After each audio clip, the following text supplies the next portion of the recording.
ബഹുമാനപ്പെട്ട ഉസ്താദുമാരെ, പ്രിയപ്പെട്ട രക്ഷിതാക്കളെ, കൂട്ടുകാരെ, അസ്സലാമു അലൈക്കും.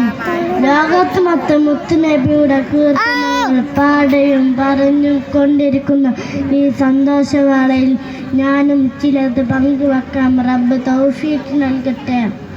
ആമീൻ.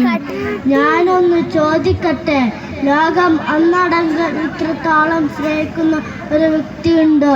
ഇല്ല എന്നു തന്നെ ആയിരിക്കും അതിനുള്ള മറുപടി.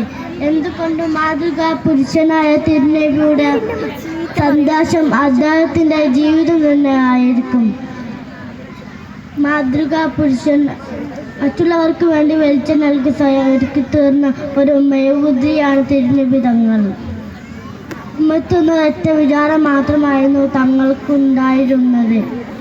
അതിനാൽ ഉമ്മത്തിങ്ങളായ നാം തിരുനബിയെ സ്നേഹിച്ച് ജീവിക്കൽ അനിവാര്യമാണ്. അതിന് നാഥൻ തൗഫീഖ് നൽകട്ടെ. ആമീൻ. ഇത്രയും പറഞ്ഞുകൊണ്ട് ഞാൻ എൻ്റെ കൊച്ചു പ്രസംഗം നിർത്തട്ടെ. അസ്സലാമു അലൈക്കും.